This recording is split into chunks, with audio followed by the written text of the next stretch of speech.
ضلع کورنگی رپورٹر ساگر ولیدی کی رپورٹ کے مطابق پاکستان مسلم لیگ فنکشنل ڈسٹرکٹ کورنگی کی طرف سے حلقہ صوبائی اسمبلی پی ایس 95 سے حصہ لینے والے امیدوار مخدوم اشرف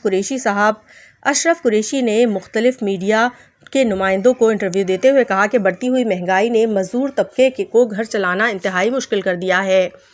بے روزگاری اور بھوک افلاس سے تنگ آ کر لوگ بیوی بچوں سمیت خودکشی کرنے پر مجبور ہیں، اور کہا کہ میں پیر صاحب پگارا کا فنکشنل لیگ کا ورکر ہوں، اپنی پارٹی کے منشور کے مطابق غریب اور مزدور طبقے کی خدمات کروں گا،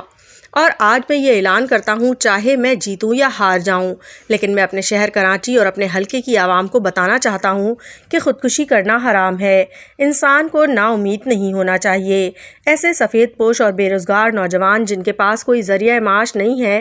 وہ مجھ سے رابطہ کریں۔ میں سرکاری نوکری کا تو وعدہ نہیں کر سکتا، لیکن پرائیویٹ سیکٹر میں کہیں پر بھی کام پر لگا سکتا ہوں جس سے گھر کا گزر بسر ہو جائے گا۔ انہوں نے مزید کہا کہ میں اور ڈسٹرکٹ کورنگی کی پوری ٹیم عوامی خدمت کے لیے ہر وقت حاضر ہیں۔